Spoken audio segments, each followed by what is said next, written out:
Welcome to JPod, Jefferson's own school district podcast. This is Superintendent Brad Capener, and I have my two co-hosts sitting here, Becca Mallory and Hello. Chris Shaw. Hi. Hello, Great welcome. to be back. Thanks for being here, guys. Today, we are talking about school libraries, and we have a special guest joining us today, Daletta Gonzales. And Daletta is our media specialist at Jefferson Elementary School. Welcome, Daletta. Thank you for having me. Yeah, it's great that we're just going to have a little conversation today about the library. Before we do, I'm just going to give a little bit of background for Jefferson Libraries. Guys, did you know that April is School Library Month? I did not. I wasn't aware of it. I assume that Daletta knew about did. this. Yeah, it's good that Daletta knew. But I just found that out, which is like really great timing since it was still technically April. Yeah. And anyway, libraries are the heart, the lifeblood of a school. They are, when we talk about literacy, having a great functional library at our schools makes all the difference. Yeah. And so when I first came here 5 years ago, our library at the elementary school was used as a storage room, and there was no books being checked out. And I walked in there and I was like, oh my, we have a little work to do, right? And so, long story short, we got the library up and running. Got Daletta, hired you and put you in that position, and now it's a thriving library, which we're going to talk about here in just a minute. But I'm really, really proud of it. I think it's a great space for our kids. And I just remember when we turned it into a library again. I was there when all the classes came in, and one kid came up to me and showed me a book and just thanked me for books, and it was such a touching moment for me because I just didn't expect a kid to just be that excited for the books and to come and thank me, which I thought was really really special. Then at our high school, that I heard that we checked out I think it was 2 books all year a couple years ago, and so we have completely restructured that library. We put in 1,000 new books, I believe it was. And Daletta, you helped with, helped a little bit there. I helped with some of the ordering of the Yeah, books, yeah. and I went over and helped a little organize. But Yeah. A lot of the grant money. You did a lot of help with the grant money for getting Yeah. this book So done. we turned it into a space with like furniture and places that kids could actually want to be in. And now when I go there, there's kids in there all the time, and there's contemporary books. I mean, we had books in there from the 70s.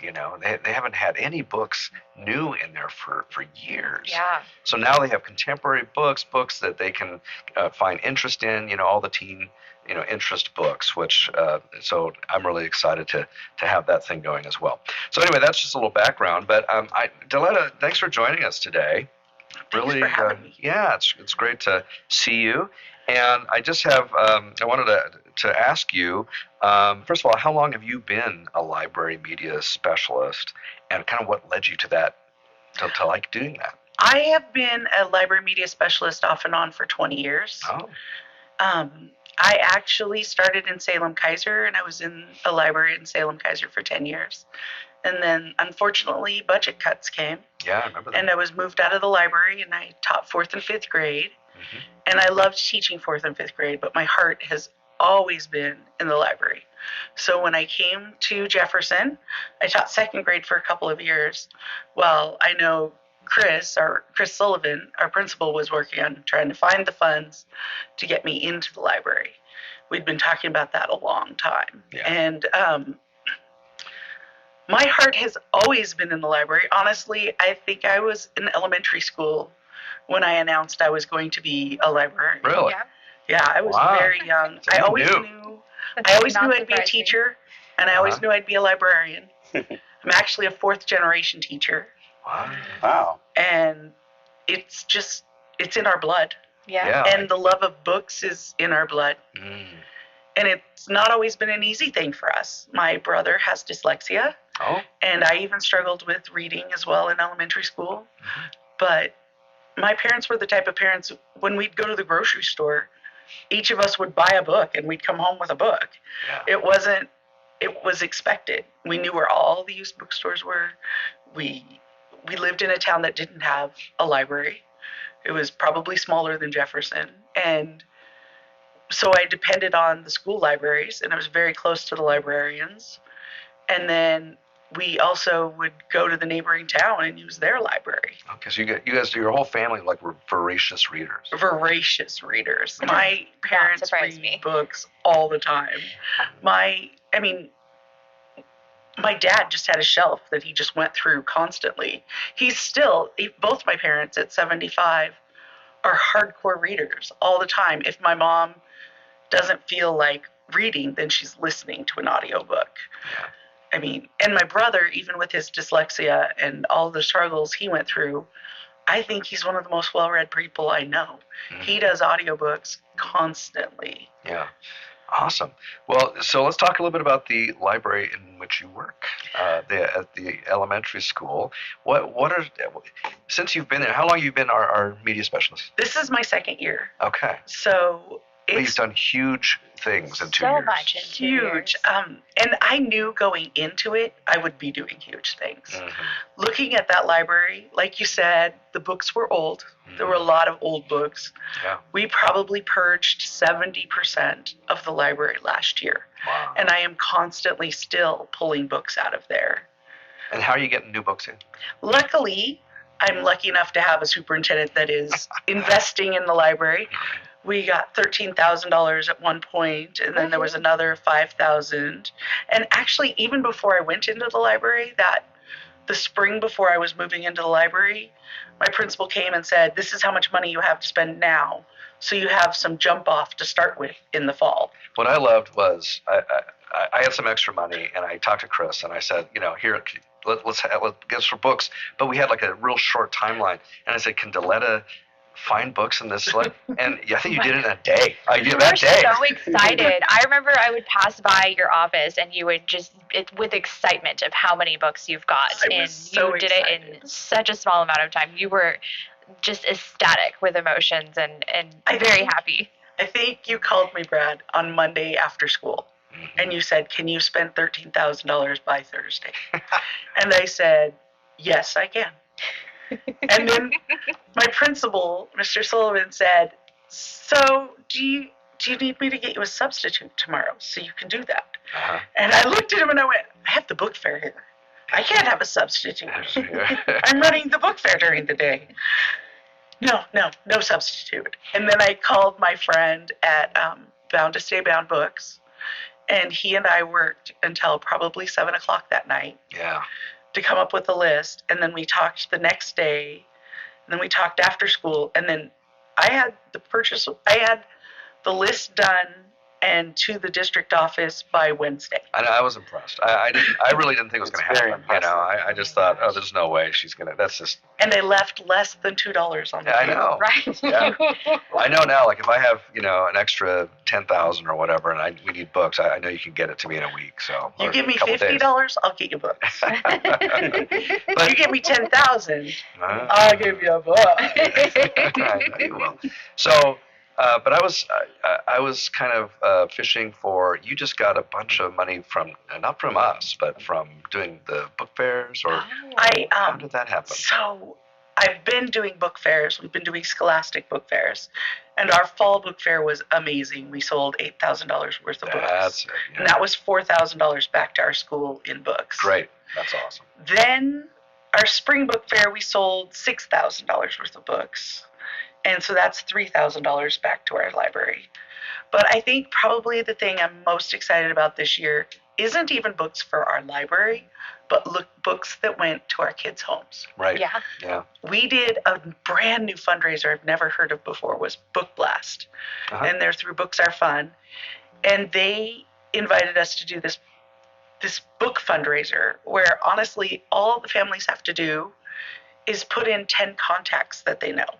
Oh. So the kids would go home and they'd say, Mom, can you put in 10 people you know that might donate for books? Mm-hmm. And it would send out an email or a text message. And those families would get, so each person that was put in would get 3 texts. And that's it, 3 texts from the company.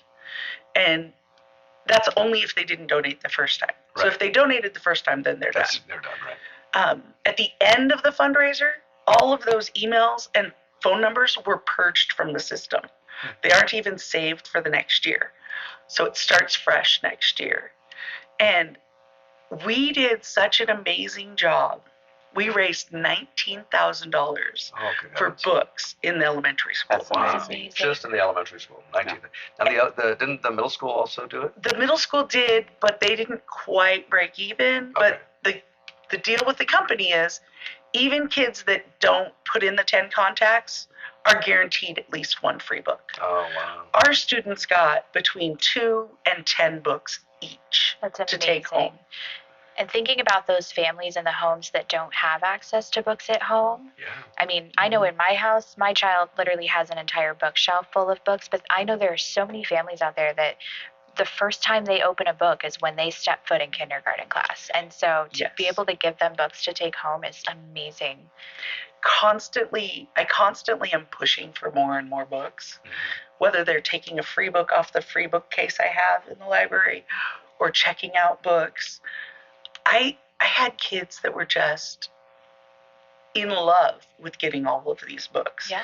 And they all came on Read Across America, and we passed them out, and every kid got a package to open of their own books. Yeah. I saw little videos of that. They were so happy. And they were so ecstatic. And I had kids that were like, oh, I'm still reading that book. I can't get another book right now. I'm still reading that, don't you know? So you're kind of speaking to the impact, excuse me, the impact that we're having on giving books to kids. Can you explore that a little bit more and just tell us a little bit, like, what are you seeing? Are kids coming up excited about books? Have you seen a change over the last 2 years of in terms of literacy and interest? I have. Honestly, kids being excited about reading is really the only way you can become a reader is by reading. Yeah. And the only way you can become a better reader is by reading more. And so if you're excited about books, you're going to find more books to read. So last year, one of my big focuses was, I had a couple of major focuses. I focused on getting graphic novels into our library. Oh, good. Because those are a gateway to reading. Kids are reading the pictures and the words. I think it's so much more complicated than reading chapter books. It's just hard for me as an old person. But our kids their brains are wired for images and words. Yeah. But then I have kids that are reading books like Wings of Fire. They start with the graphic novels, and the first 6 books are in graphic novel form and chapter book form. And then the next 10 books in the series are all chapter books. So at a certain point, like graduates them out. They want to switch over. Oh, that's cool. And they're so excited about it. And then there's so many books, like from when I was a kid, and even 20 years ago books that are now coming out in graphic novel form, which makes a great jumping off point for some of those series we consider old school, like Babysitter's Club, Boxcar Children, all of those books. Really? Those are in graphic novels? Those are in graphic novels now. Wow. Maybe I'll Nancy Drew and the Hardy Boys are out there. Oh, that's awesome. I just picked up Artemis Fowl as a graphic novel with the first 3 books in it. I can imagine some of the parents listening to this podcast right now are like, wait, hold on. Write that down right now. Yeah. That's really a great way to reinvent those stories. It is, and now I have kids begging for those Babysitter Club books. And they are republishing some of them, but they are not easy to get. I remember when I first started in the library 20-some years ago, I had a whole shelf just of Babysitter Club chapter books. Yeah. And I guarantee you it could have been a whole bookcase. That was the one I read when I was a teenager. But now it's hard to get a hold of those chapter books of them. And so I have kids just begging for them. And it's really funny to see these second grade girls who are graduating from reading the graphic novels to the chapter books. And then you have a kid who comes up to you and goes, "Oh, I just found the special." They must have gone to a used bookstore and found it on the shelf somewhere or found it online somewhere. And I think that is a beautiful thing. Yeah. I think that those boys that are really like critical to reading as well, they're finding the nonfiction that they love, because I'm also buying graphic novels in nonfiction. There's ones about the planet. There's ones about bats, about dogs and cats. And then they're going from those and they're going to our nonfiction section with all those other books with information for them. And the kids are loving that. And that's what a reader does, is they go from one book to another to another. So I've been sort of under this impression with our modern technology, because you always see kids on their phones, you see kids on computers. Are books still? Are they still interested in them? And I don't know. Hearing what you're saying is, I'm hearing that there's still very much a huge interest in books. There is, especially for kids. Remember, we're a Title I school. Right. We have a lot of poverty in our community. Yeah. And the number one poverty indicator is internet. Not all of our kids have access to the internet to get those things, let alone the money to, I don't know, download a Kindle book to read on their phone. Yeah, that's true. So our kids do read those a lot, but I've even seen studies out that are showing that teenagers and kids and even adults aren't giving up paper copies of books. Oh, yeah. Even ones that are reading Kindle books and addicted to the electronic stuff, they're not giving up paper books anytime soon. Isn't that interesting? My daughter still prefers paper books over her e-readers. And so she'll go to the library and check stuff out all the time. Whereas my son, who's in high school, he's all about his ebooks. He wants his Kindle book. And as far as he's concerned, if it's not at least a 5-book series of 300 pages or more, it's not worth his time. And I do believe our teenagers are like that. Good. And I know our library at the elementary and the skills I'm teaching our kids, it's not about skills they're only going to use in our library. It's the skills they're going to use for life. Yeah. Those are the skills that will translate to middle school and high school and the public library. Yeah, it's just really exciting to hear all this, because I mean, when you start with a library being a closet, or a place, a storage place, and now you see this thriving library with kids that are engaged, wanting to read all sorts of kinds of books. It's just really exciting. And so we just have a couple minutes left. And what next steps for Jefferson Library, and also is there a need for volunteers? There is definitely a need for volunteers. I can always use people to help me to make our library better. Great. I need help shelving books. I need help organizing things. I am constantly cataloging new books for our library. This year I got 600 books just through doing a Children's Book Council committee. Yeah. And those were donated to our library, and they have to be cataloged. I see the next steps constantly refreshing our catalog, refreshing the books we have. Okay. Keeping kids excited about what's new and what's happening.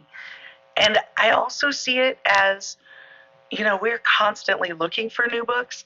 I'm looking for used books. If you want to donate books that you're done with your kids, I could put those books out on the free shelf for kids. Oh, see, now that's a good idea. I hadn't thought about that. Yeah, So awesome. We are constantly pushing books through as fast as possible. And I do see our next step is keeping our collection fresh. Okay. And looking at what books need to leave. And it's an ongoing project. And I'm truly trying to actually build up our checkouts more. Mm-hmm. Last year we had 10,000 checkouts for our year. Wow. For my first year in the library. And 25% of those were just graphic novels. I can't wait to see where we are this year. Yeah, that's great. Well, I just want to thank you. I want to thank you for all the work that you do. I love your energy, your spirit. You're always out there trying to, push books, and so I really appreciate all the work that you do. It's very infectious. It is very infectious. Yes. You do a great job, and parents out there listening, you heard it. There is a need for volunteers, and so if you have a little extra time and you love to be around books, please contact the elementary school and get in touch with Daletta and let them know that you're interested. Or if you're looking for books to give your kids Right. and you need titles, I always have time for that. All right. Well, hey, thank you guys. Of course. Thanks. Thank you, Daletta. Thank you for having me. Can't wait for our next episode. I know it. We'll see you soon.